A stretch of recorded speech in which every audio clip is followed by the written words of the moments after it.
Good evening, good evening, everyone. We are so excited to have you here tonight for tonight's discussion. Um, to talk about a subject that is absolutely near and dear to my heart. I know it's near and dear to your heart, and it's certainly very near and dear to our guest's heart. We are so excited to have Miss LaKeisha Pruitt in the building with us tonight to talk about money matters. As you can recall, a couple of weeks ago, we had her on the flyer for another great night as well. And she is such a busy woman. We had a couple of cross wires, and immediately she called and said, "Look, let's figure out how we can get this resolved because I definitely want to talk with my people about money matters." Um, and and she's so serious about it. I cannot wait for us to start talking because y'all are gonna see. I can't even describe it. Okay, so I'm not even about to tell you how real tonight is about to get. But when it comes to it, when you want to talk about a woman who is about that money, and we do not mean in a way that is superficial or anything, but wise investments and building long term wealth, that is her legacy. And it's so crazy because Keisha and I are good friends, have been good friends now for, girl, 20 years, girl. Yes, yes. And I'm more of the arts person, the creative person. She's the numbers woman. Y'all, some days it's like oil and water, but she keeps me in check about all the things that matter. Do you have your financial aspects set? Do you have your financial goals set for your company? Are you talking about money matters with your companion? Honey, she is the real deal from point A to point Z. So for anybody who has any type of financial goal, getting out of debt, building a wealth legacy, leisure travel, she's going to answer all those types of questions for us tonight and really give you guys some wisdom when it comes to finances. See, we seek wisdom about a lot of things.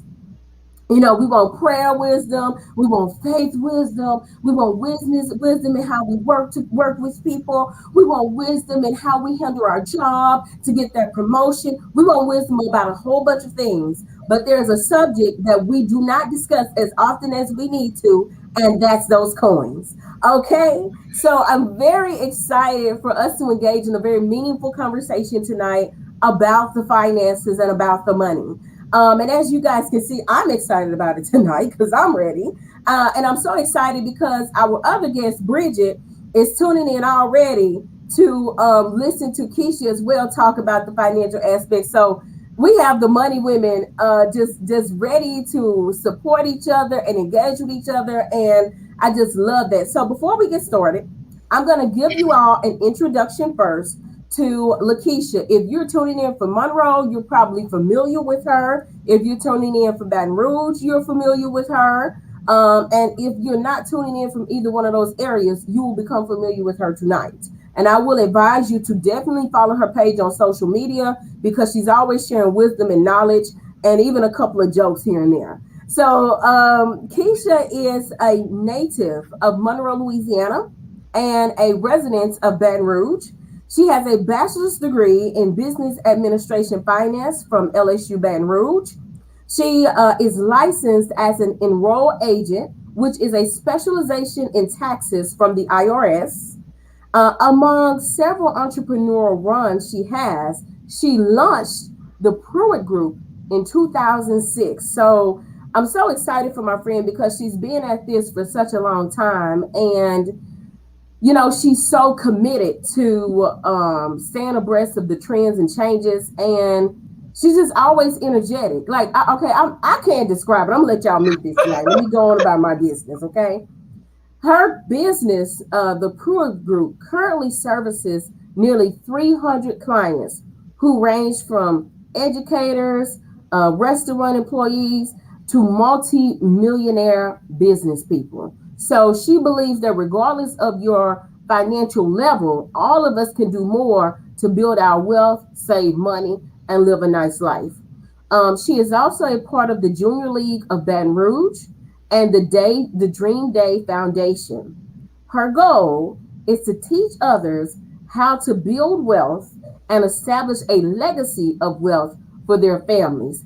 And she told me, and honey child, other than that, my other leisure is traveling. And we are going to talk about a woman who is well traveled tonight. And I think people need to know that, Keisha, because one of the reasons that you are so committed to um, being financially comfortable is so you can do those things that you enjoy doing, but also do it in a way that's affordable. And we'll get to some of these awesome trips you've taken in a minute, and Okay. how my mouth dropped the first time she told me, "Friend, you think I spend thousands of dollars when I take these trips? You think I'm out here spending $10,000?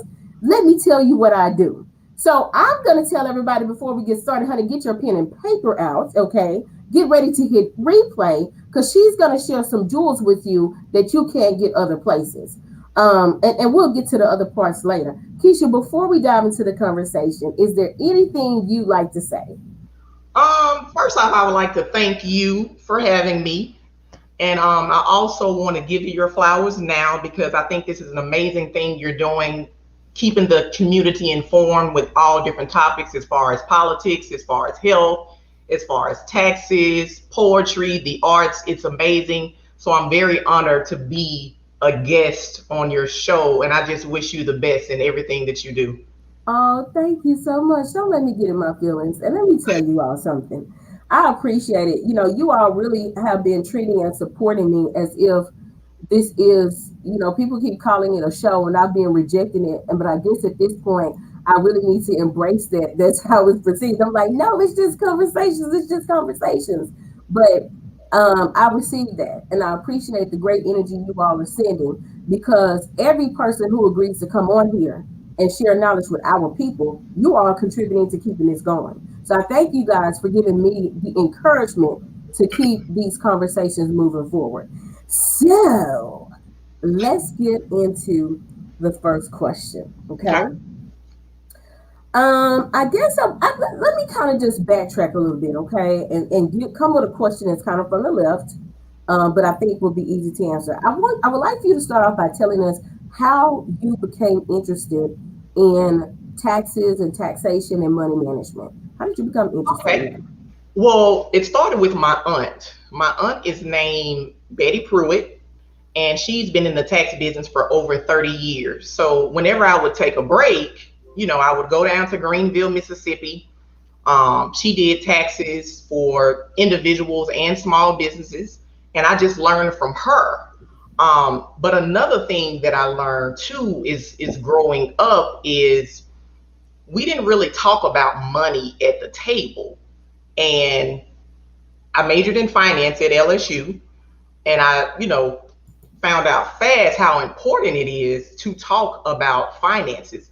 And it's not just my family. I just really think it's a culture thing that, we're not at the table talking about investments. We're not at the table talking about savings. We're not at the table talking about the stock market and different things like that.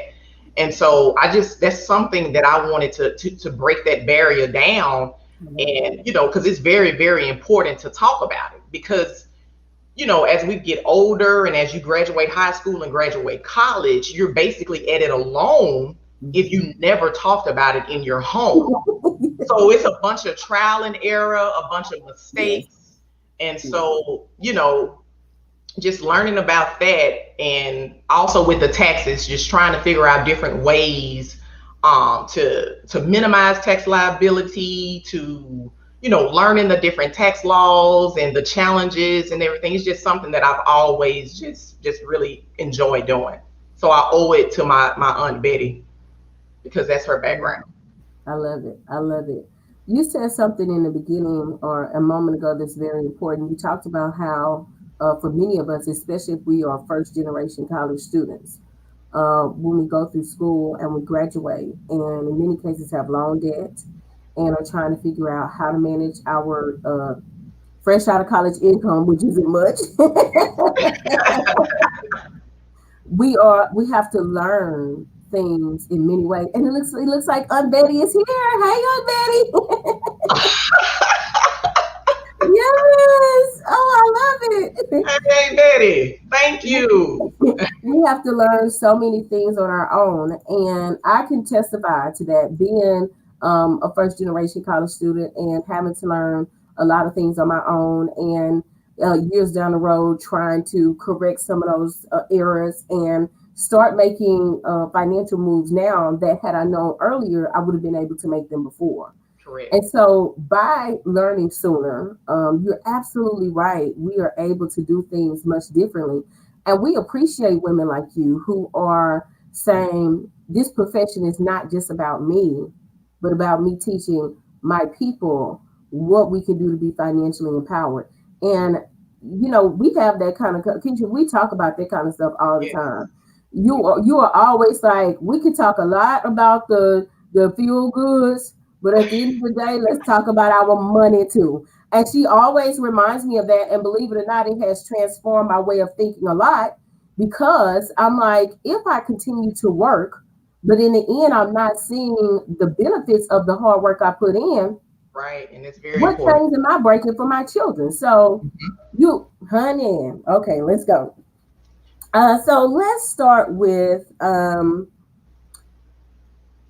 I guess I want to start off by asking you about I want to save the trip talk for last because people don't really. Okay. That's what's really going to blow the roof off. Okay, Okay. so let's start off with the first question, a conversation we have all the time: Hmm. 9 to 5 versus entrepreneurship. And what do you think? What is your belief? And I want to ask that one because we've talked about it so much. Okay. Well, they're both. I mean, they're both great. Some people can do 9 to 5. Some people can't. Some people can do entrepreneurship. Some people can't. But I start with the 9 to 5. The 9 to 5 is great. It just depends on your situation. If you have a family, if you have responsibilities, if you have, a 9 to 5 is important, but you want the right 9 to 5. You want to be with a company who cares about you. Your best interest is what they are about. I You like also that. want to be with a company who, is all about helping you to grow, Yeah. because you have some of these companies, they only care about the company, they only care about the revenue, they don't actually care about you as a person. And another great thing about 9 to 5s, I mean, it's stability. Some of the 9 to 5s, I mean, you get stability with a paycheck. You get paid every 2 weeks or monthly, the way, however it's set up. You get health insurance. You get a 401k. You even get a 401k match. So 9 to 5s are pretty good. Depending on for some people. But of course, I like entrepreneurship, and, entrepreneurship is not for everybody. I was blessed to get into entrepreneurship at an early age. So I was able to make those early mistakes. Um, and one thing that the reason why I was able to go into entrepreneurship and stay in entrepreneurship is because of the fact that I had low expenses.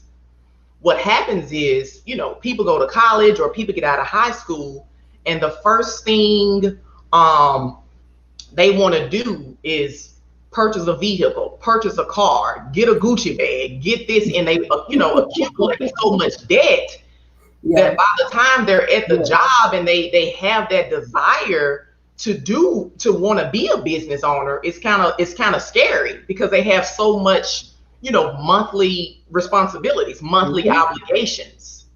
So, I mean, 9 to 5s are great, and entrepreneurship is great. It just depends on the purpose, the person. It depends on the purpose. It depends on what you're trying to do, and different things like that. But a 9 to 5 definitely pays those bills. I mean, in entrepreneurship, some businesses out the gate, you can make really, really good money. And in some businesses, it's going to take a while. I mean, I don't want to get into how my business started, how I just knew I had made it coming out of Please LSU. talk to us about it because this is one of the things, and the reason that I wanted to make sure to answer you that question is a lot of the questions. When I know some of our people personally, I can answer Mhm. different sets of questions because I know a little bit more. Okay. And so, if you don't mind sharing what you Oh, know absolutely. I can be very about, transparent. because there are so many people who think, oh, I could just wake up and be an entrepreneur, or I really the society we're in now, where everybody's telling people to become an entrepreneur. And while it is an excellent route to take, Hmm. my concern is that a lot of people are not prepared for what comes with transitioning into that career. And if they're not prepared, they may have the ability or the product that could sell well, but they're not prepared for the work that comes with it. So Right. please go further if you feel like Okay. it. Well, I graduated from LSU December 2005, and I went into business January 2006. So before the Pruitt Group, I actually had another business with a friend of mine. And we was very excited about the business. It was BP Capital Tax Service. I'll never forget this. And I seen my aunt do it. So I'm like, oh, we finna come out making some really, really good money. I'm gonna buy me a car. We're gonna get matching X5s, all different types of things. We thought we marketed correctly. We had the software, we had the building, we was ready.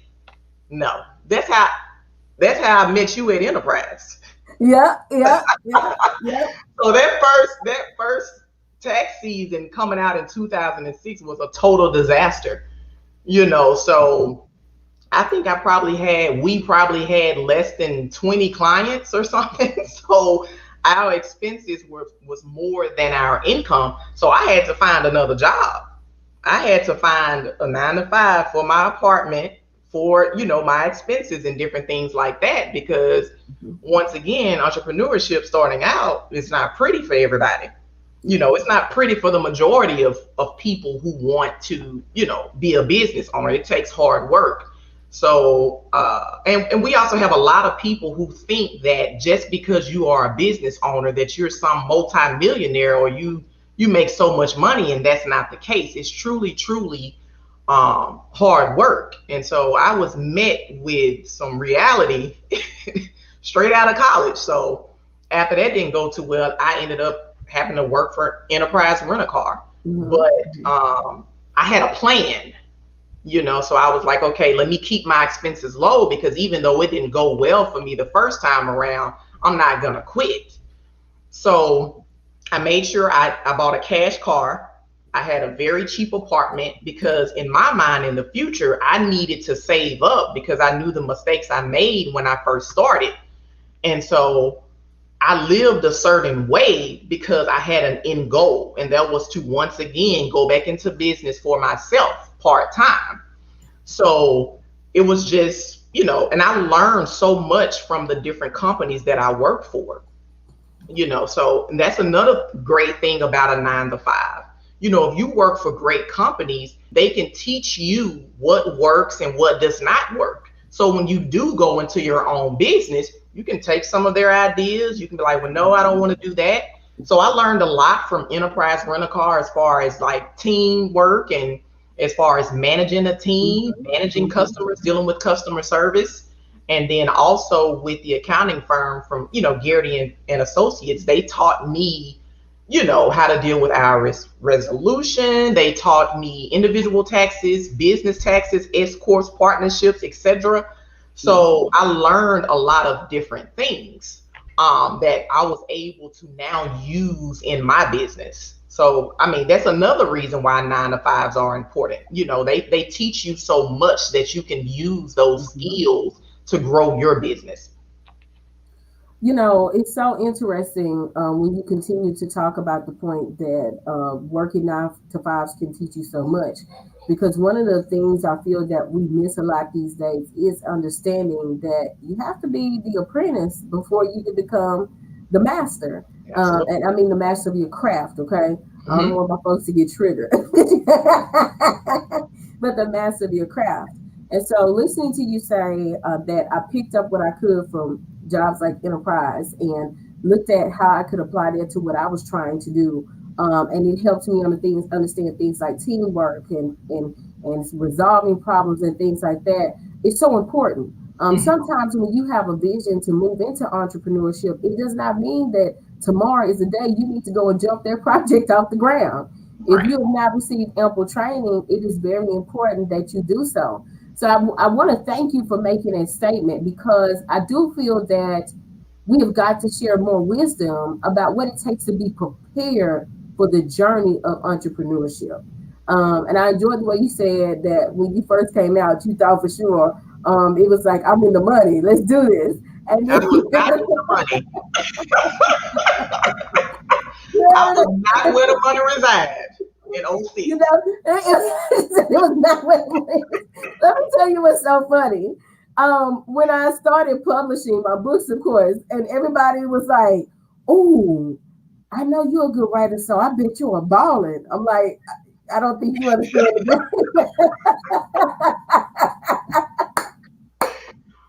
So what you said is just pure gold tonight. I love it. So let's go to the next question. So let's talk about the stock market, okay? And that's been exciting because I'm gonna tell you guys something. I don't understand the stock market; it's above me. And when I see too many numbers, I get nervous.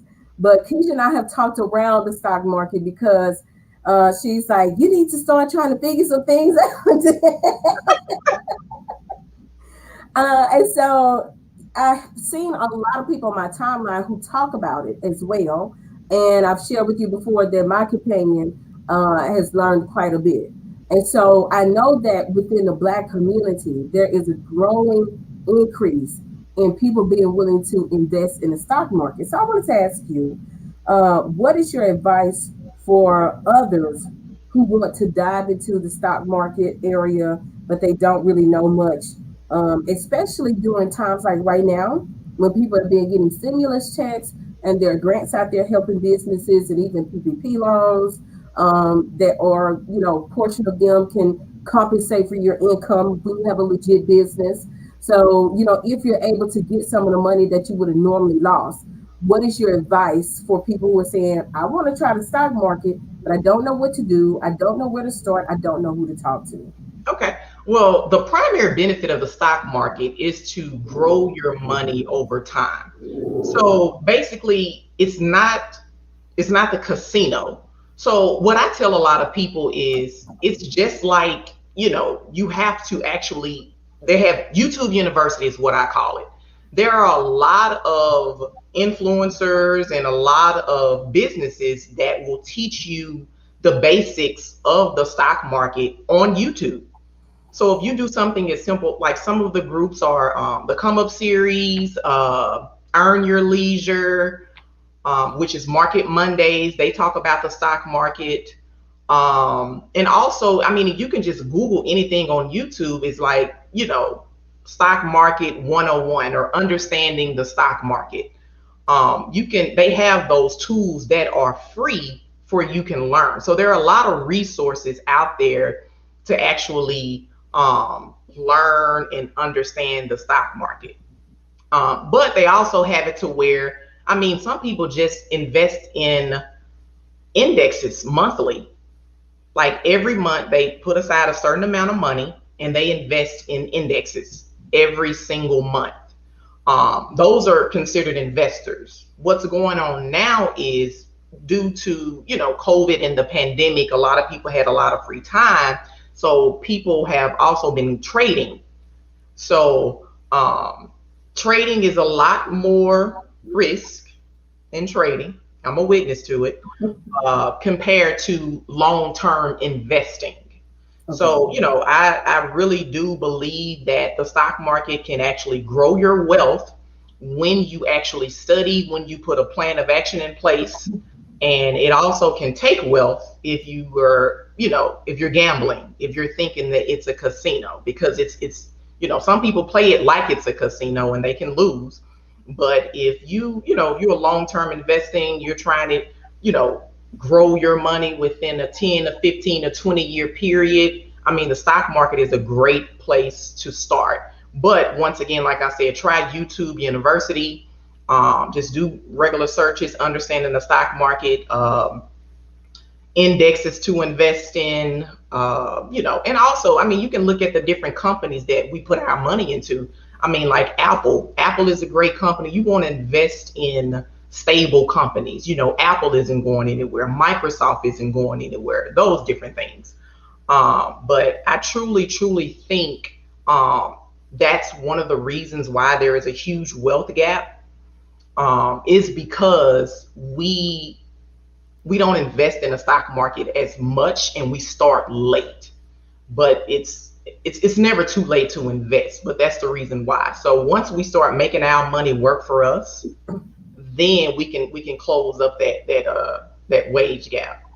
So, are you saying that there are a lot more people who invest in the stock market as a source of wealth building than we really know? Absolutely, absolutely. If you look at the main, the S&P 500, the Dow Jones, the Nasdaq, if you can look at where it started 10, 15, 20 years ago, Hmm. and look how much it has grown, then you will understand. Looking at how, how far it has grown, the average rate of return, it has grown over a 10, 15, 20 year period. And another thing I want to say is, it's not a get rich quick scheme. And don't get me wrong, some people do get rich quick, but they already have the money to do that, and it's a huge risk.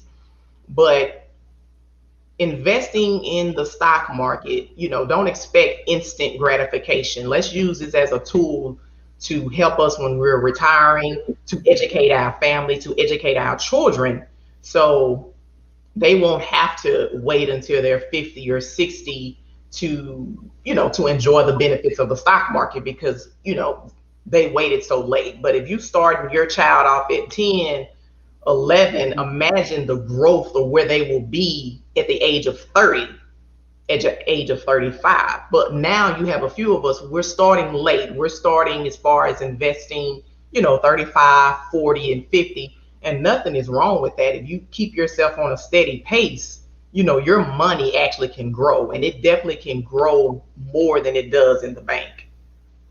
So, So, I would like for you to hone back in on a statement that you made, and don't go gentle because you don't come gentle with me when you're fussing at me about being savvy.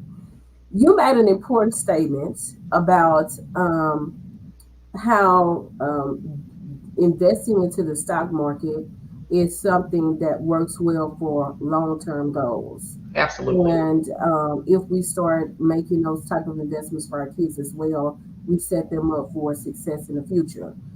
I would like for you to talk about why it is so important for us to be patient. We live in a microwave society where people want the money so quickly. And that's kind of one of the hard parts about this, Keisha, is that it's kind of difficult to convince people or to get people to understand that just because we have microwave programs now, or you can go viral and turn financial on a social media track right now, that does not mean that you don't need to be investing money for 10, 15 years down the road. So, can you reiterate for us why it is important for people to understand basically why to plan financially for the future? Well, I mean, one of the main reasons it's important to invest in the future, because as we know, it's called inflation. So majority of us are probably making a lot of money, and we're going to continue to make that money. But as we get older, that money kind of decreases. If you're on a 401, if you have a 401k or pension, if people are still giving pensions and IRAs, you want to invest that money so it can be there for you when you retire. Because at our age right now, we can't depend on Social Security. We don't know where Social Security is going to be. And the max I've seen somebody get Social Security was like 33,000 a year. So imagine us, we're 38 years old. So imagine us in our 60s or 70s, if the cost of what rent is now, the cost of milk, what that is now, we're not going to Mhm. be able to get by on $33,000 a year. And as we get older and as we get to that retirement age, we're going to be dealing with fixed income. And I'm afraid, for some people, because I mean, they're not going to have the money to survive. Yeah. And I have to deal with clients now who are on fixed income, who are retired, and it's truly hard for them. So it's like, while we're young now, while we are able to make as much money as possible, while we're able to hustle, freelance, do whatever we need to do. We have to figure out a way to make our money grow. And investing your money is one of the greatest things out there. Now, the stock market don't go up without going down. But if you look at it over time, Mm-hmm. over, like I said, 5, 10, 15, 20-year period, the chart is just going up. And so that's very important. And I mean, I can understand our culture. We're behind on certain things, so I can understand the instant gratification. I was that person, but now I understand patience, I understand hard work, I understand reading and the importance of having a retirement. And one of them is investing in the stock market. Another one that came up on the screen. Another one is maxing out your 401k. That's very important. Maxing out your 401k, investing in a IRA. Um, because one thing I do know is some people, they invest $50 every paycheck for their retirement. But if you do the numbers, that's $1,200 a year. So that's another thing we have to do. We have to invest more. We have to put more into our retirement accounts, because for one, the dollar decreases due to inflation as well. So if you hold your money in a bank account and you're dealing with 2% inflation, $500 today is like 250 20 years from now. Yeah. So Yeah. I mean, and it's sad, but it's the reality. So I encourage everybody. I'm not a financial advisor. I've never been on Wall Street. I I did YouTube University. So I did YouTube University. I'm big on research, and I was able to look at the trends and see how important it is to invest your money, to make your money work for you. And that's what the stock market does. It works for you, but you want to make sure that you're investing in reputable and stable companies. you know And it's so interesting because I've heard people, other people as well, say exactly what you said. Look, I didn't go back to school to get another degree in, work, understanding the stock market yeah, I didn't and go get that degree. but No. reading is essential. YouTube, like on YouTube, you can find almost anything, and you have Anything. the ability to know what's reputable and what's not. And books that are written by people who are extremely financially successful, most of them have invested in the stock market. So I've heard the same conversations over and over again. And so I in fact know that what you say has to be true because I've seen people who have been able to make great gains with the stock market, or to say, right now I'm sitting in a great place. Right. And so I don't believe that you have to go to Wall Street to know that. The fact No, you don't. You do not. and I like another statement you made about the fact that with our culture, and it's always so important. I think that there are times when we can be extremely critical of our people, but we really have to look at the fact, like you said, that for a long time, Black people have been without access to so many things that it's really exciting to be in a position now where you can afford things that appeal to you. But what you Right. said is basically knowing the difference between what's going to matter now, what's going to matter later. As you get older, you learn more and more about that, and you were able to change the way that you were spending your money. And Yes. I absolutely like that, and I wanted to repeat that statement because it was such a statement of wisdom, culturally, financially, every aspect of that statement was just so powerful and bold. So I love that. Okay. So my next question, and what I'm so excited about with these questions is I literally chose. A lot of times I'll select questions that kind of intermingle in different ways, but there were Mhm. so many things I wanted to talk about with Keisha tonight that I really chose like separate bullet point questions, and she was like, "These are fantastic." I was like, "Okay, good, good," because I know that she's had so much experience. So let's go down to saving money since we kind of just talked about the stock market.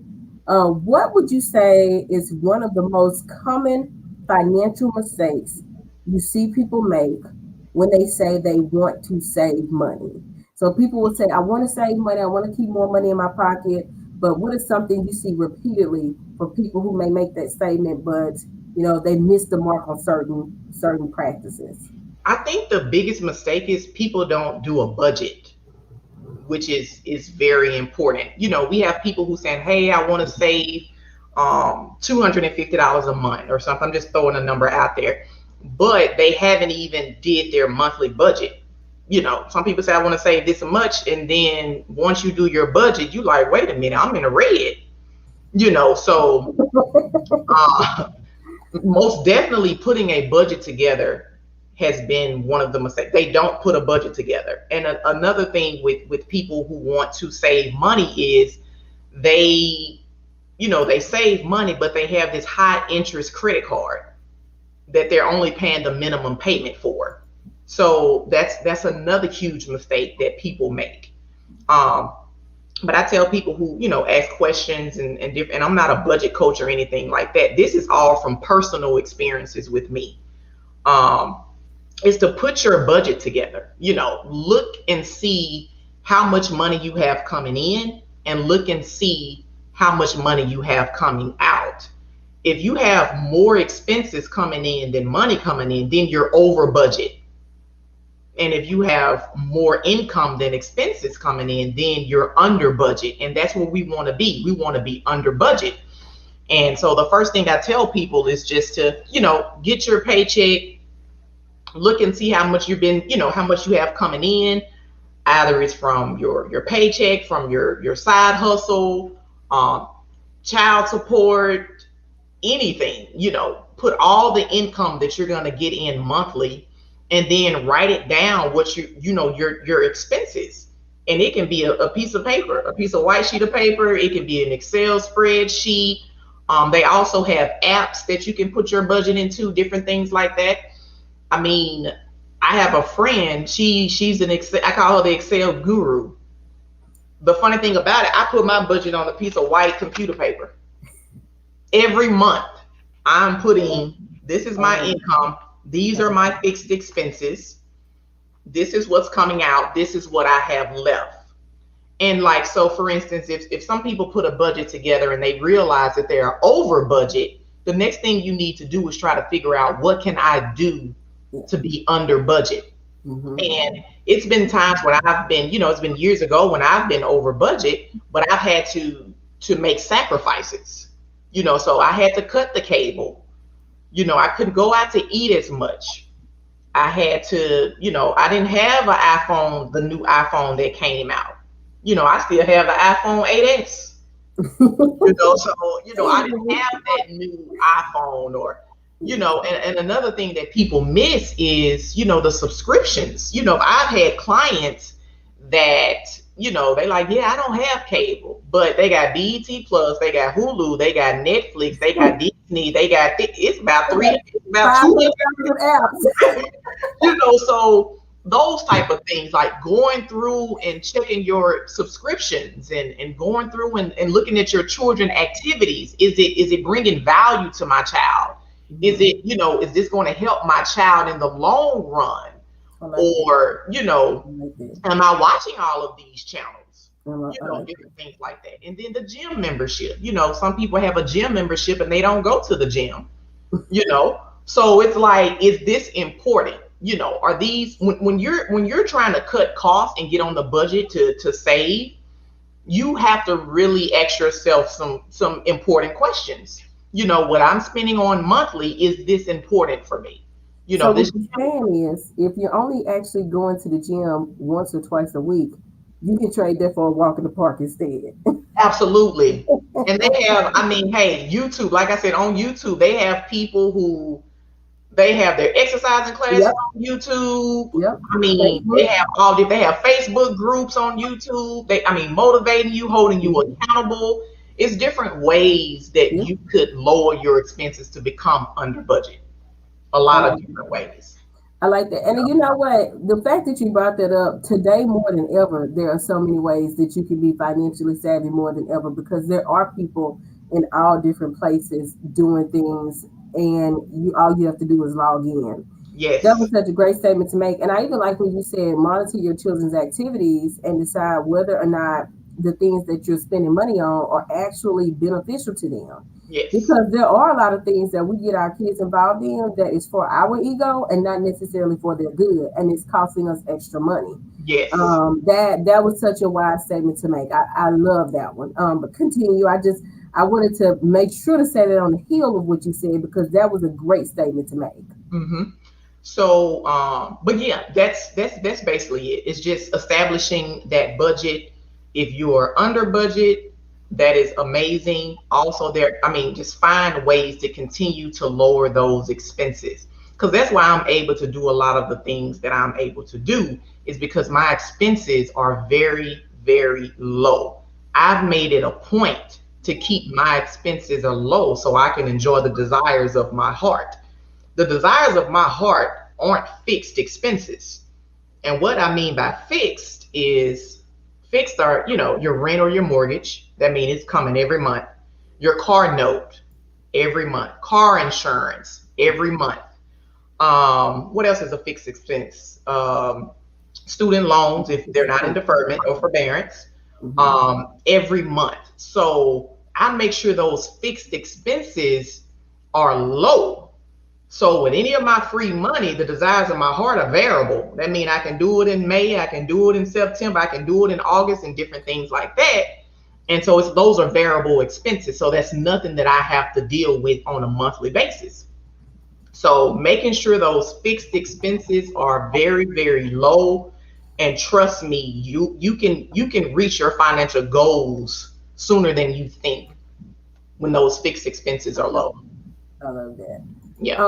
So I would like to talk about something in particular that I've never really mentioned to you, but that I absolutely noticed. Is that I remember whenever you first started really experiencing an influx of customers with the Pruitt Group, you did not run out and buy another car immediately. As a matter of fact, you drove that Honda, baby. She No, it drove wasn't a that Honda. Honda, It was and a that Toyota Honda Camry. put her on down. She took that Honda from Baton Rouge to Mississippi to where she had to go. And then when she got rid of the Honda, she did not go out to immediately buy a luxury car. She did go and buy a very nice car, but it was a used one. Because even in her mind, just because she had the money did not mean she wanted to spend it. And so I would like to also, and I'm a person who believes that, even if you want a luxury car, you can also get to the point where do I have to go get that car fresh off the lot? Do I have to pay $100,000 for luxury? Or can I find something that's really nice for half or a third of that price? So I also wanted you to just kind of tell us about your mindset in saying that when I make purchases, um, do I always have to buy right at that minute just because I want it at that minute? And when I do, do I have to get top of the line or can I just get that thing that's good and well? Because I saw you put that practice in place. Okay. Well, first of all, I truly do enjoy luxury cars and luxury homes. I just can't afford them, you know. But if you can afford them, have your way. I mean, I really want that Range Rover autobiography, but it's not in the budget. So nothing's wrong with luxury. But if you have financial goals, then that's when it's like, is this luxury vehicle worth it? Or is this $500,000 house worth it? Now, once you meet your financial goals, then hey, y'all might see me in that. But right now, my mind is on investing and saving for my future, leaving a legacy for my family, and different things like that. And I'm going to be honest, I was actually saved from BP Capital. BP Capital Tax Service saved me because I was headed straight into the rat race. Because if we would have had a stellar year, I've told y'all I would have had a BMW X5. I was going to get me a nice house, not in Baton Rouge. So I was going to accumulate all this debt, but it actually saved me. So I'm so happy that I went through that experience of failing.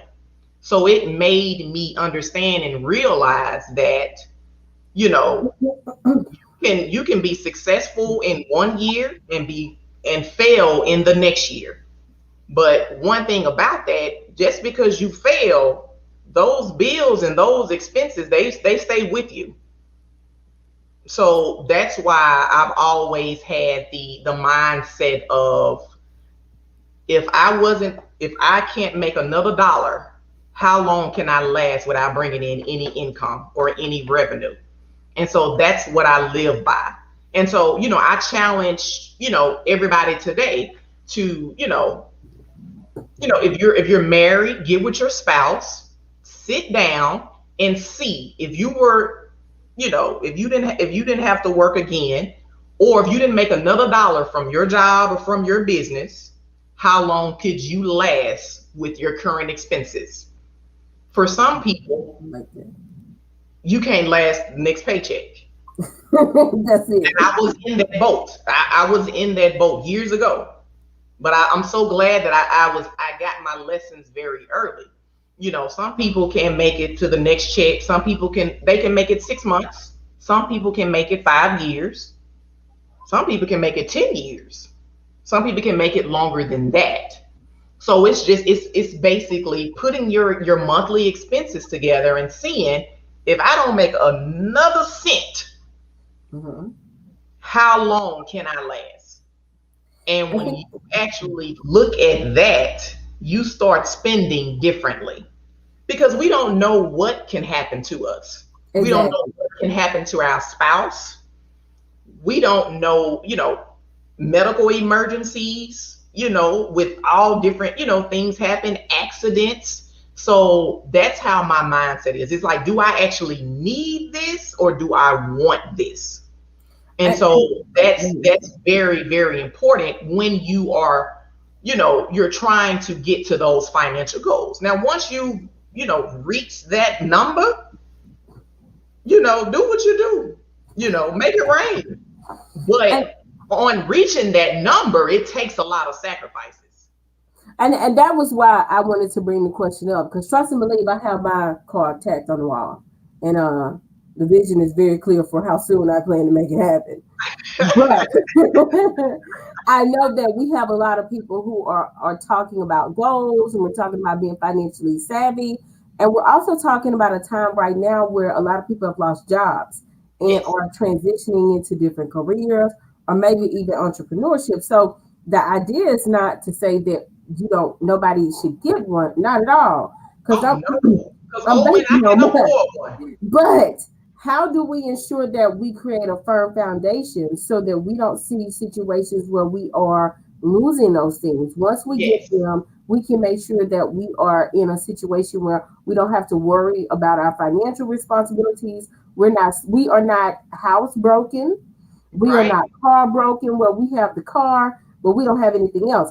And the reason that I'm talking about the areas that you are frugal in is because I want us to come around to the next question I'm about to ask you. So I work strategically. That's the English teacher in me.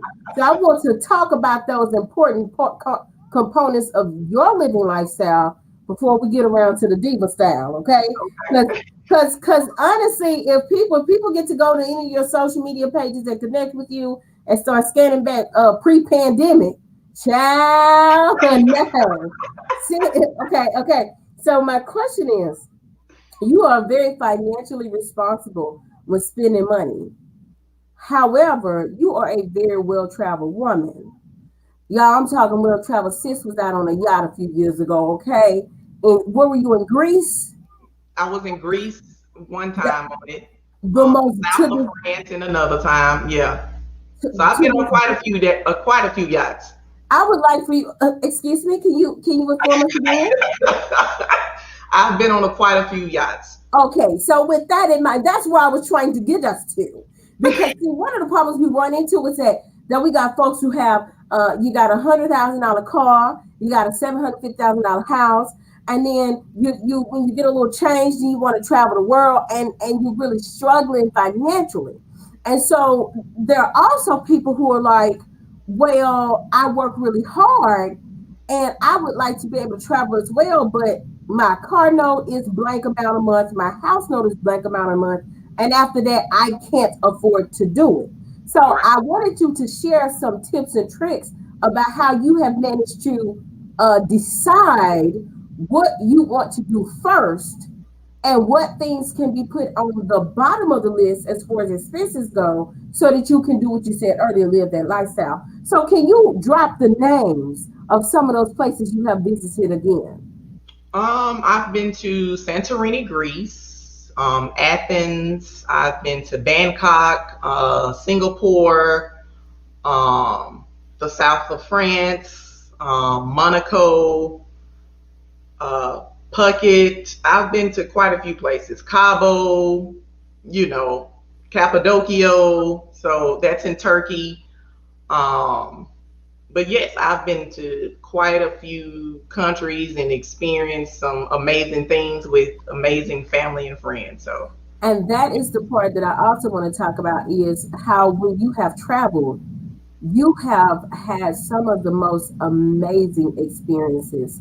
I mean, staying in very beautiful places, being able to have some wonderful. She's a food connoisseur, so she loves fine dining. yes, She loves good wine and all of these things. And so it is being very. She will tell you I've been very inspired. And she's always like, "Come on, friend." And so the mission now is that I'm already making my plans because it is very inspiring to see how she has been able to live and enjoy life by making decisions to put certain things first.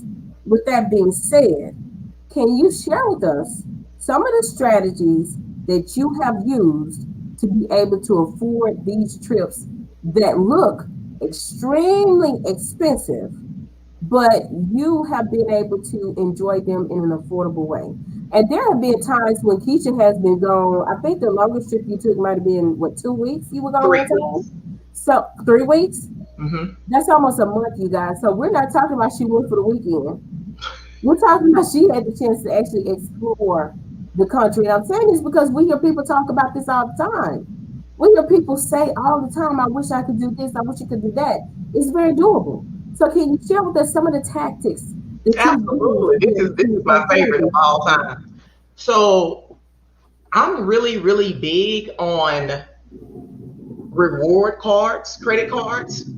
Now, you have to be responsible, of course, So I've used quite a few cards to accumulate reward miles because, I mean, some people think that traveling international is very expensive, but in actuality, it's not. It's actually more expensive to travel domestic than it is to travel international.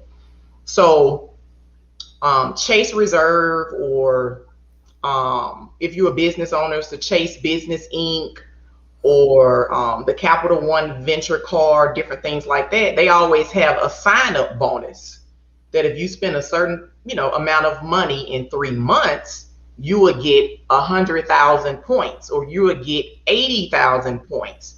Southwest has a good card as well if you have Southwest in your city, but you want to pay that out. You want to pay those credit cards out every month. You don't want to just get the cards to accumulate debt.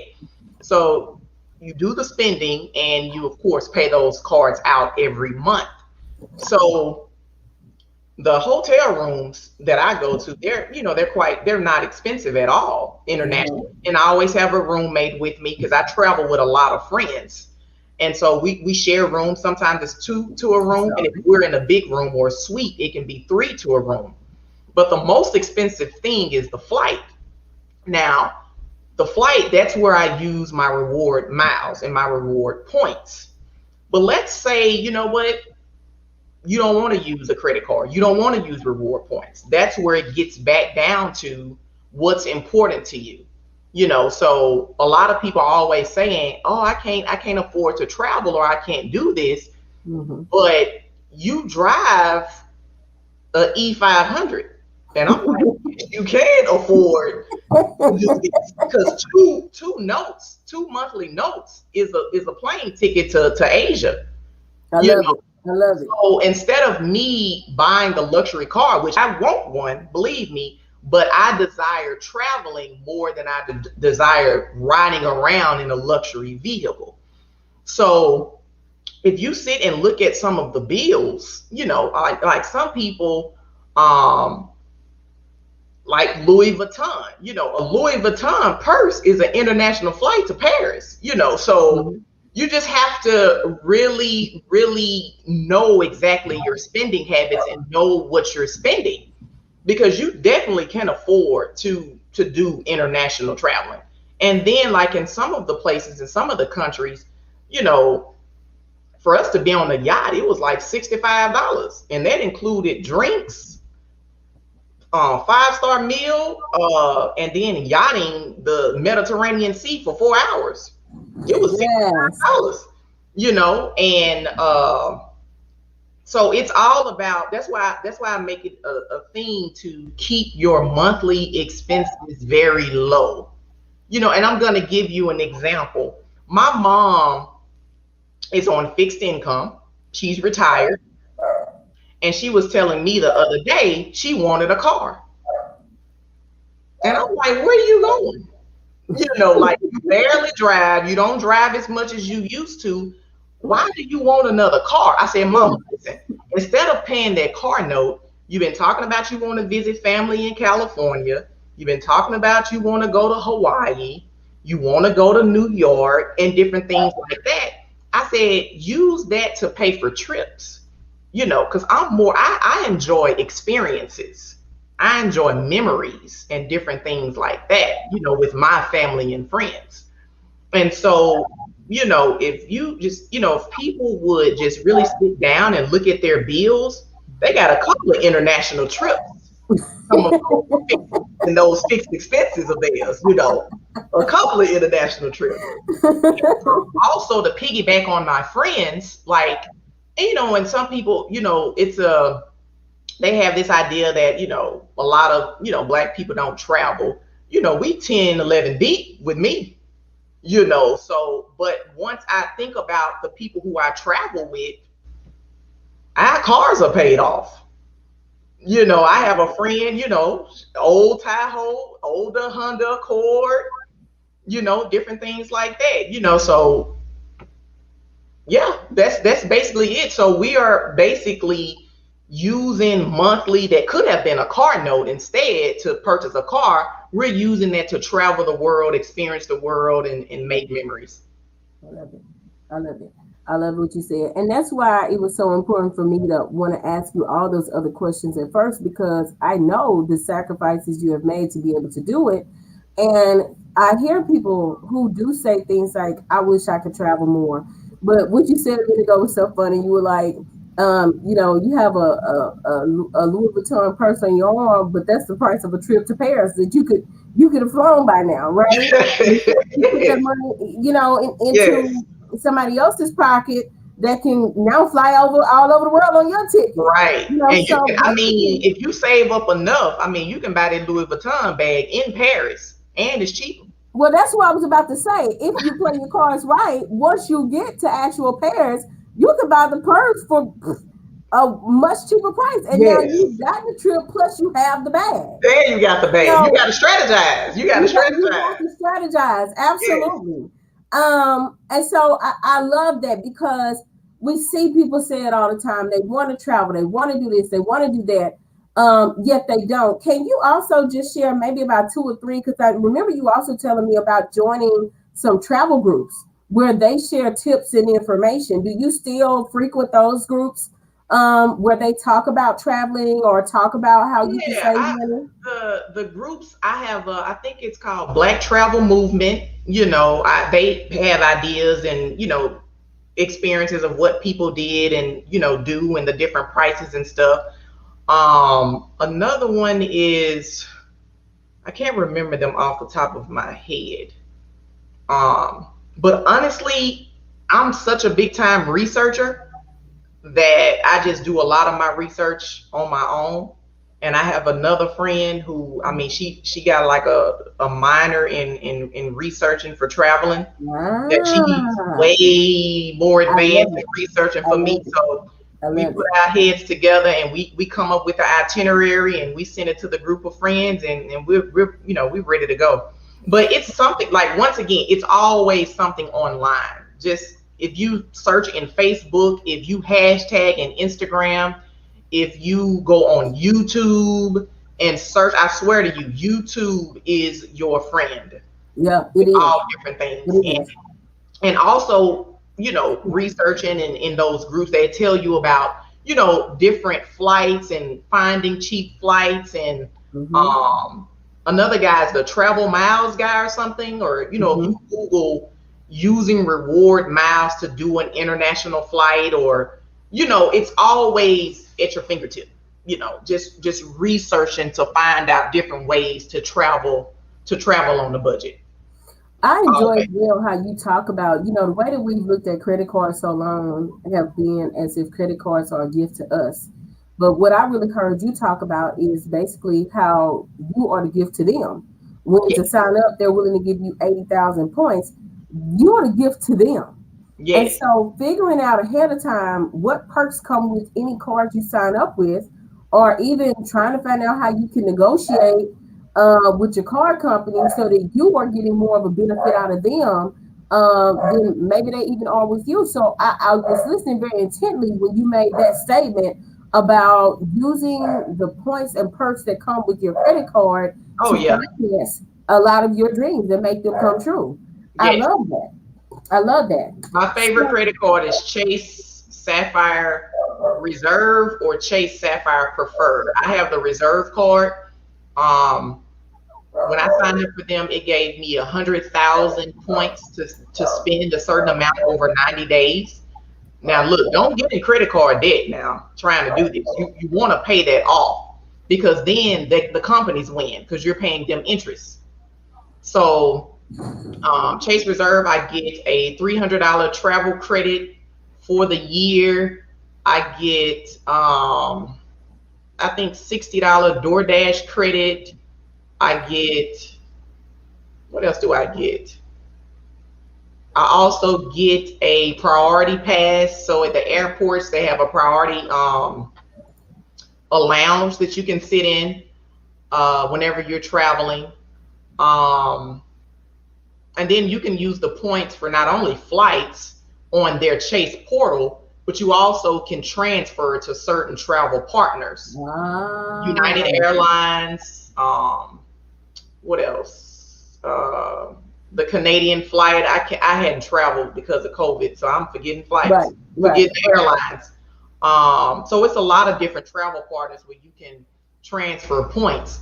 Like, for example, my flight to Greece and Turkey, it was 50,000 points. Hmm. My flight to Asia was 62,000 points. Um, what else? When I went to Cabo, we got a deal. It was under $1,000 for all inclusive That's amazing. food, That's the amazing. room and everything. So that was like 900 and something dollars. Once again, that's a couple of car notes. For some people, that's one car note. Um, So I just want, if traveling is your thing, there are ways to travel. There are ways to travel on a budget. You just have to do the work. And what I've learned from people is, um, you don't like researching. See, I'm a big researcher. So I'm always researching something, because my first trip was very expensive. I'm not gonna lie.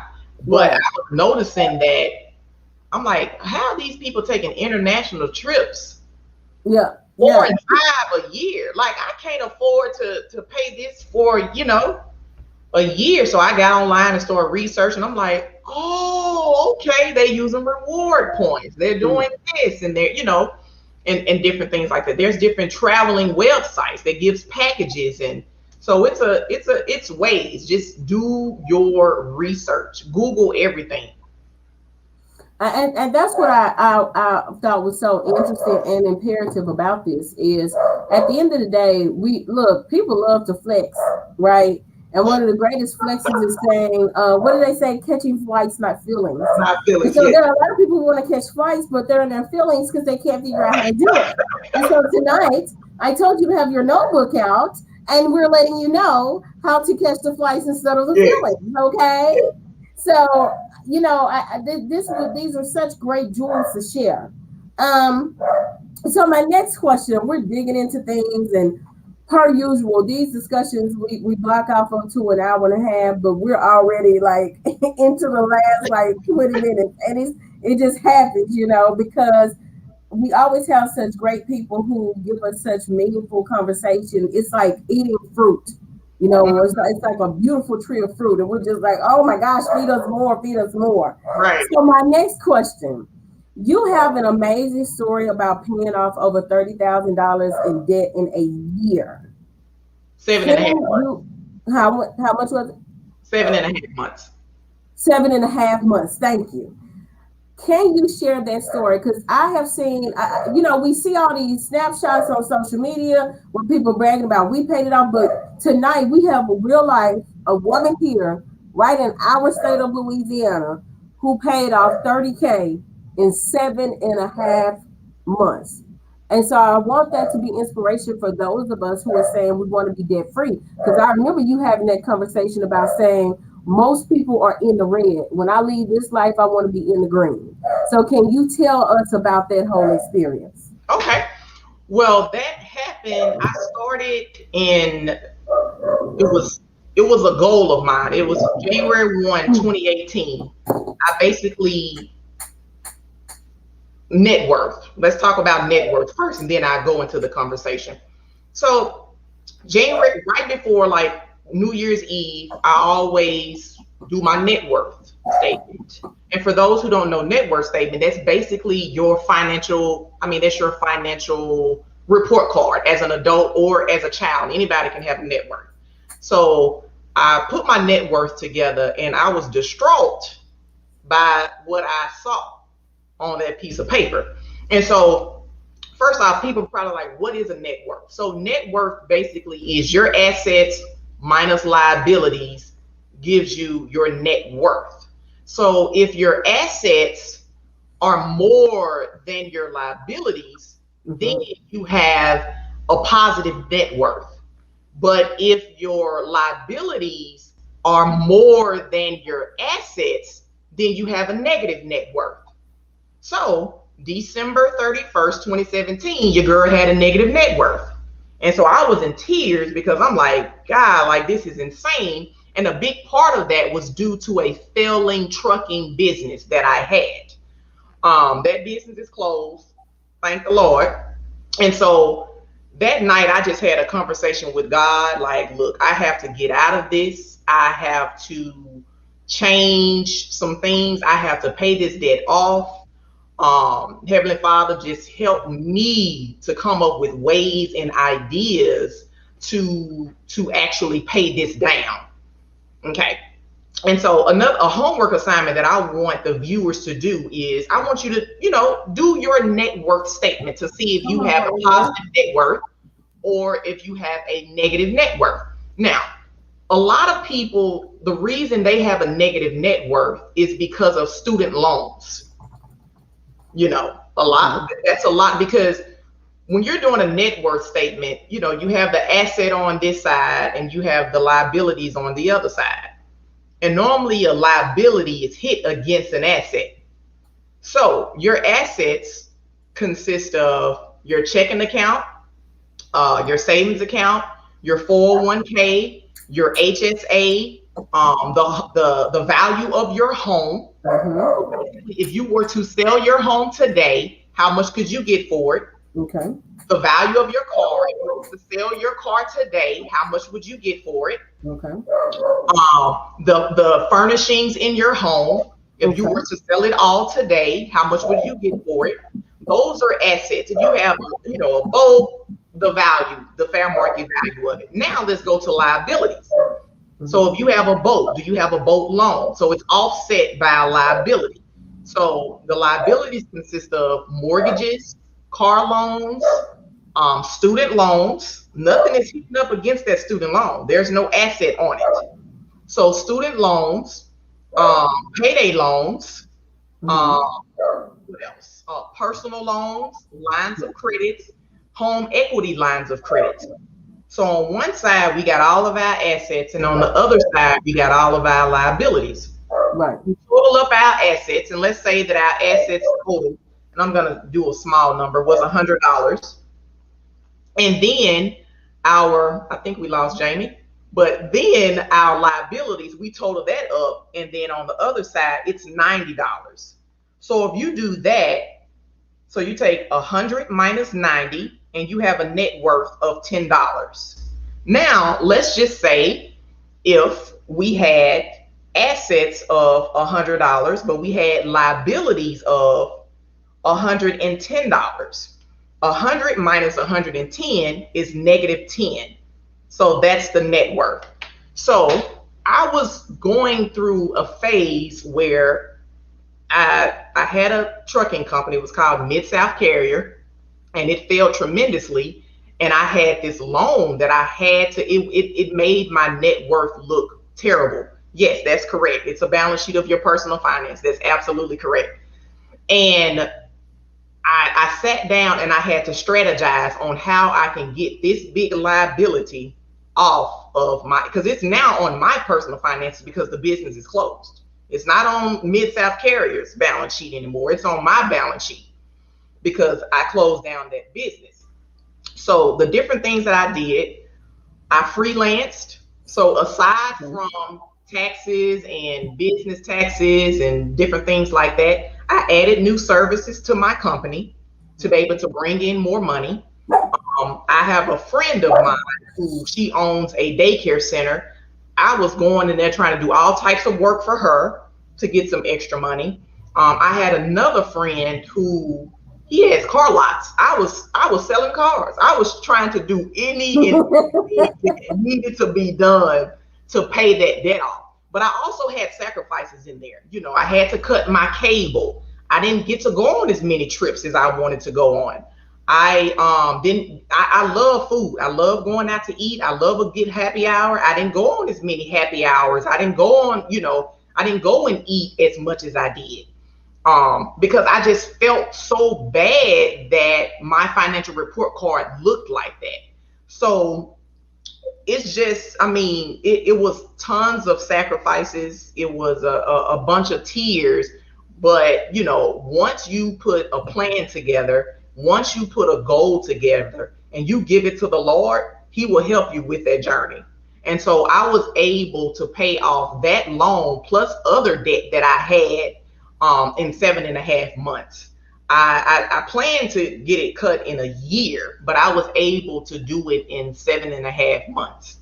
And so, and since I paid that off, I don't be wanting no type of debt, none whatsoever, So, that was an amazing experience. But what I learned from it is you can definitely pay something off when you put your mind to it, and some people, they like, oh, I have this good job or I have this business, I can't do other things. Like I was freelancing on all types of stuff to get that down. I even sold my iPad. I didn't use it. I sold a bunch of things that I did not use to tackle that debt down.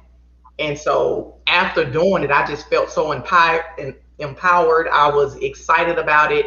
And that net worth is very important. A lot of people in our community always talks about credit, and don't get me wrong, credit is very important. But the posts I see, I think people want credit is important because it saves you money. When you're about to purchase a car or purchase a home, you're going to get a very competitive interest rate, which is wonderful. You get better car insurance. But from some of the posts I've seen, people want these credits, these high credit scores. To me, it sounds like they wanted to get into more debt. And it's like, no, credit is good, but let's also focus on our net worth. That's what's very important. You Definitely. know, having a 750 credit score is absolutely amazing.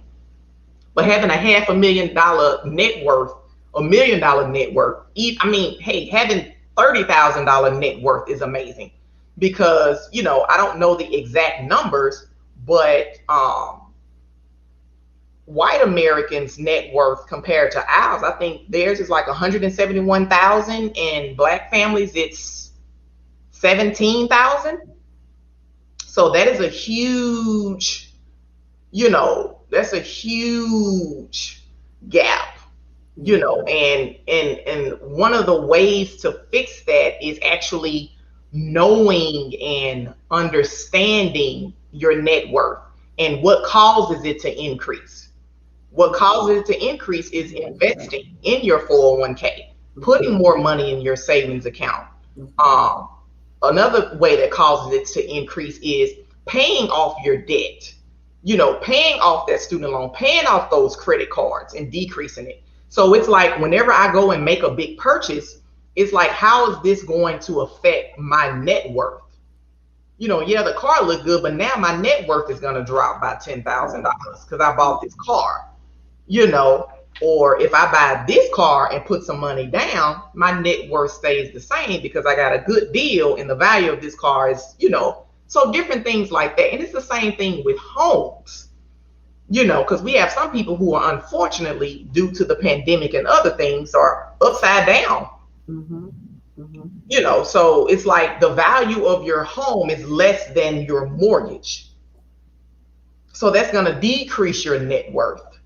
So that's one of the main things that, you know, I want people and encourage people to do is to do your personal net worth. It is very important.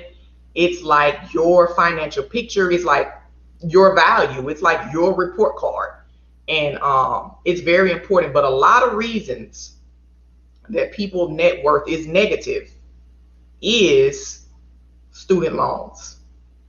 That's one of the main reasons. Student loans and credit card debt is one of the main reasons that some people have negative, you know, net worths. And if you do your net worth and it's negative, don't be down. You can definitely fix it. Ways to fix your negative net worth is by increasing your income and paying down some of those liabilities.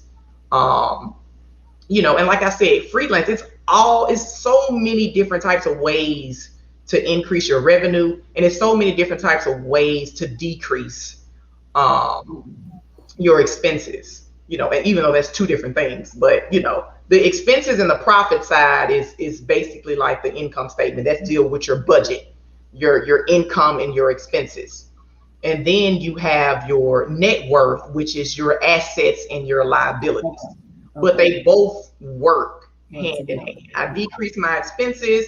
Now I have more income to invest to increase my net worth, or more income to pay off liabilities that will in turn increase my net worth. I hope I didn't lose anybody, No, you but didn't. That was yeah. fantastic. Since we have this question, I'm going to ask it. Fanyana says, "What about using business credit to pay off personal credit, or I guess debt? How do Um, you feel about that?" that is considered fraud, uh, because business credit is supposed to be used just for your business. So I wouldn't recommend that at all. Okay. Mhm. Okay. So thank you for answering that question. Um, So I guess let us look. I had one more. I put the homework back up there again for our viewers. Lasheen is the first guest to come on and say, "I have some homework for you guys that will take you a long way." And I want to put it back up there. She wants you to find out if you have a positive net worth or a negative net worth. And if you don't know how to do that, she gave us tips. So you can roll back and you can also go to the infamous YouTube, which she has reiterated to us over and over again to help you understand how to calculate those things. We had a couple of more questions, but honestly, we never get to all the questions because we get so deep into that resourceful information. Um, and one of them, we're going to come back later on because I really wanted us to talk about y'all see my friend is a very beautiful woman, and I really wanted her to talk to us about her standards on relationships and money because she does not play about that component as well. And she said she believes in the power of love, but she also believes that you have to have someone who has a great financial vision as well. And behind that financial vision, they're already taking steps or they're looking to start taking steps on how to do it. Because we understand that for some people, they may have the resources but not know what they're doing. But she said that person has to be willing to access those things and make some things happen before you think about how you want to build a future with them. And so we'll come back to that. Oh, you want to give us 30 seconds on that quick token? Because honestly, this is something I feel women and men need to know. And a lot of times relationships go in with debt and folks don't know what the debt looks like. And bigger than that, because look, this is just my personal belief. Different backgrounds means that you can encounter different challenges that may affect your finances. The difference is, do you have a person that's actively working towards decreasing that debt, or do you have a person who is fine with constantly overspending and is not trying to change that habit? Am I right or wrong with that? And what would you advise us going No, forward? you're absolutely right.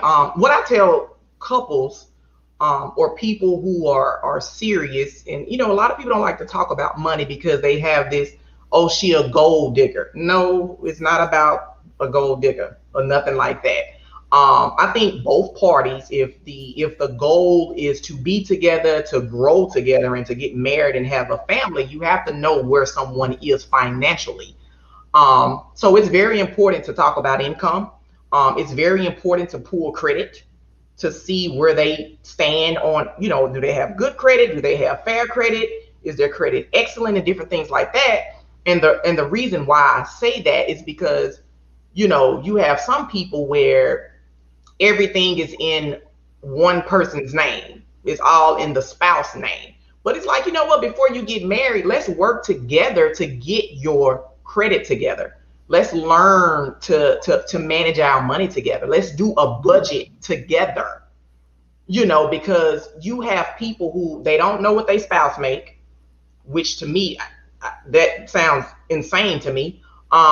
They don't know their spouse credit. They don't know their spouse credit until it's time to go and purchase something, and then your Mm-hmm. spouse has something in collection, and now you can't buy the house. They don't know that their spouse is not complying with their taxes, meaning they didn't file 5 years of tax returns, and now the house has to be in your name only. So that's very important. It's a sensitive topic, but if you're about to jump that broom, those are very, very important things to know. And then also, a lot of people always, they like to use the term broke very loosely, but it's broke is like say for instance, Sally picks Jerome because he makes 100,000 a year. Sally didn't like Todd because he made 50,000 a year, but she didn't know that Jerome was in all his debt, and after he paid all his bills, all he got is $100 left.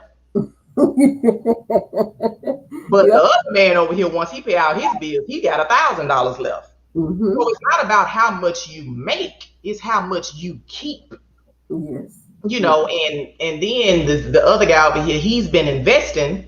Who makes 50,000? He's been investing, so he has a portfolio of one hundred Yes, and honey. twenty-five thousand.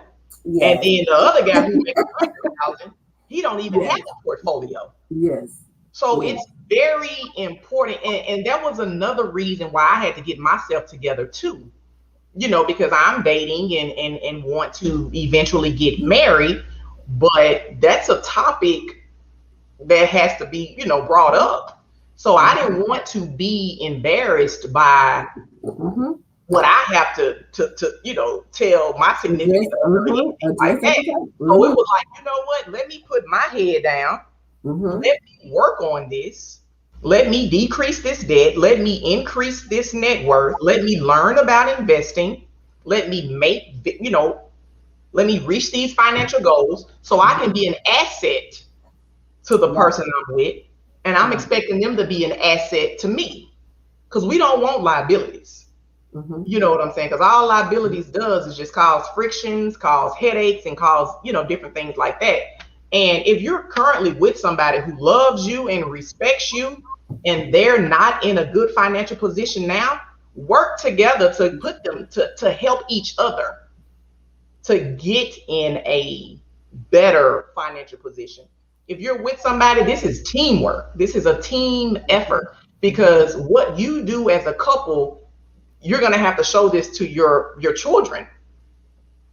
So it's important that if you're trying to budget, that you bring your boyfriend or your spouse or your Yes. partner along with you Yes. on that ride, so you all can set those goals together. Now, I'm not trying to tell you go and find out your wife or not your wife, your girlfriend or your boyfriend is in all this debt and credit this, and you like, oh, it's over. No, no, no, no, no, no. That's not what I'm saying. I'm saying put a plan of action together, Yes. set some goals, Yes. make some sacrifices by cutting expenses, do some freelance work, find ways to make more money, get another job, and work this out. It's a team effort, and it just takes education and it takes knowledge, and just make it happen. And like I tell everybody, just make sure you keep those expenses low. When you keep those expenses low, you have the flexibility to do any and everything you want to do. Yeah. And so that's been my journey. I love it. And she was like, in other words, don't pull up on your companion and say, "Oh, 400 credit. Oh no, it's over with. Get out of here. Get out of No, here." do not do that. Figure out the It's reason fixable. why. Yeah. Why Yeah. is the credit 400? What can we I love do it. to get this credit to be increased? What Yeah. can we do? Why is it that way? And now, Yeah. if you have a significant other who like, I ain't managing nothing, I do what I want to do, I'm not trying to increase, this is what I do, Right. you better talk to the Lord. You better talk to the Lord. Oh yes, friend, that's it. And that wraps it. Okay, she hit us with the straight, raw, honest truth. So I want to thank Keisha so much for coming on tonight, and this has been so great. Every time I talk to my money people, and I don't know if it's because they break it down to me in ways that I can understand as well, but they are so much fun because they don't play about those numbers, and they don't just care about their numbers, they care about yours too. Absolutely. And she has shared with us tonight so much wisdom about how to amplify your lifestyle, how to reduce your credit, how to spend your money wisely, how to be able to live a luxurious lifestyle in terms of travel and enjoying things, and what investments to make, and even entrepreneurship. And so she's given us such great information tonight. And I hope that you had your pen and paper with you, writing down those notes. If not, hit that replay button. This will be available to you on YouTube. If you have not subscribed to my YouTube channel, please, by all means, do so you can tune into more of these conversations. We have different conversations and different discussions each month, and we want to continue to encourage you all to participate. In addition, notice that I am rocking the Black Intellectualism tee. If you are someone who has not gotten your tee yet, please feel free to reach out to me to order your t-shirt. As you know, we do have the black that starts at $20, and we have that fantastic green and white that I was so surprised that everybody loved that starts at 35, and those are exclusive and limited. Any purchases that you make go toward helping to cover the expenses of the streaming services and the flyers and everything that I make.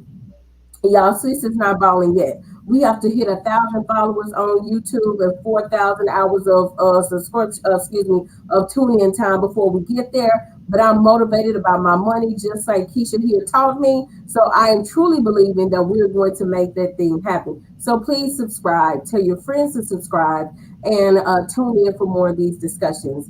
For tonight's poem, you guys.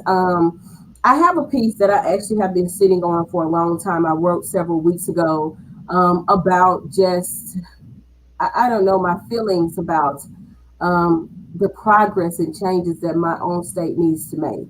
Today, there was an article dropped about a man who had been assaulted by state troopers here in Union Parish. And this is a story, if you're living in Monroe, we've been hearing about this for several months on end because there are some local attorneys that were handling the case. But when the video dropped today, it was very disheartening to see what happened to this man. And if I'm not mistaken, it ultimately led into his death. It's been a while since I read the article today.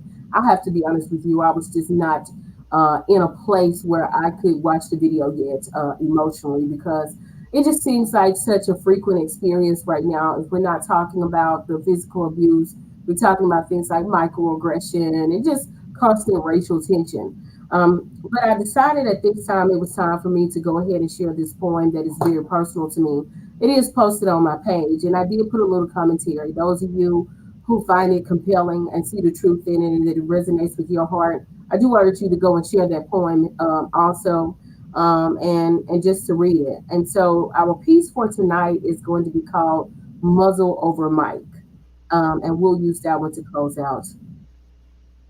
We brag good food, good people, and an experience there is none like.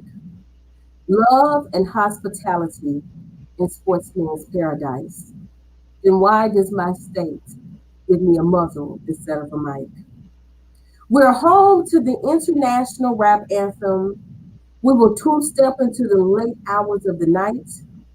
The irony of loving Aaron Neville and T. Frank, but still giving so many a muzzle over a mic.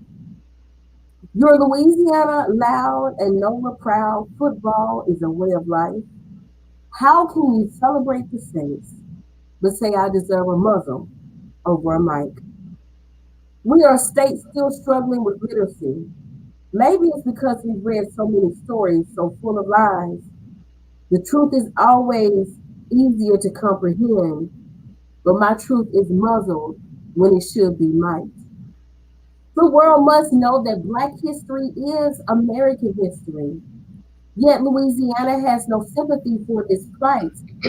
But one third of our population is Black. This is why I denounce my muzzle and reclaim my mic. Louisiana had one of the richest import coasts, sold and sold my people right into strife. If the shackles are no longer, why am I bound by a muzzle and not freed by a mic? My grandparents worked the fields. They lived in fear of dark Louisiana nights. They could seldom speak for themselves. They had a muzzle, but I want the mic. You say get over the past, move forward into the new light. If progress is what we really want, then let me change my muzzle for a mic. We can romanticize these plantation homes, call the Civil War a white man's greatest fight, but I will dismantle every falsehood. I don't need permission to drop my muzzle for a mic. On which side of history do you wish to stand? That of oppression, racism, and anti women's rights? A prison pipeline longer than an oil pipeline. I'm taking off my own muzzle and I brought my own mic. This saint wants representation without negotiation. For those who have suffered, you have no constraint. You want me as a silent partner, but I want to trade my muzzle for a mic.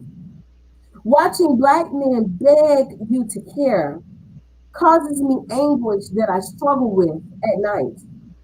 Is this the cost for our voting rights? You remove our muzzle only to turn off our mics. I am a Black mother, a beautiful brown boy with a future so bright. I don't want our present to be his future. Therefore, my muzzle must become his mic. My charge is for our state to really examine if Louisiana is doing what it must to move forward and to be progressive. And not just to give people a seat at the table, but to be inclusive and truly diverse in our ways of thinking, in our ways of showing love and support. The Black community has done so much. You know, the reason that tourism thrives here is because no one loves food, loves good food of Southern women like folks all over America who travel here for jambalaya, gumbo, soul food, dancing, Zydeco, and everything else that we have to offer in these states. But we must ensure that Louisiana is putting down these old ways of thinking and moving forward into a new era of progress and opportunity for our Black people. With one third of our population being Black, we should have more Black leadership in dominant, visible professions and areas of leadership for our state. This platform is only one small way to see people from all over this country who are capable of making positive impacts for both Louisiana and the United States. Let us charge ourselves to continue to move forward as a country who not only claims to be progressive and inclusive, but is also demonstrating that type of behavior. I want to thank you all for joining us tonight. And thank you so much to Keisha for being such an amazing guest. You Thanks can for follow having her me. on media pages. I will place them in the comments. And you can reach out to her if you need financial advice. If you are looking for someone to help you understand your taxes, get your taxes caught up, or even to get information about how your business can ensure that it is making the right taxation choices. She is a woman that is going to be by the book to ensure that both you are safe and that your business can accurately flourish. Thank you all so much for tuning in tonight. And thank you so much for being here with us, Keisha. All Good right, night, thank everyone. you.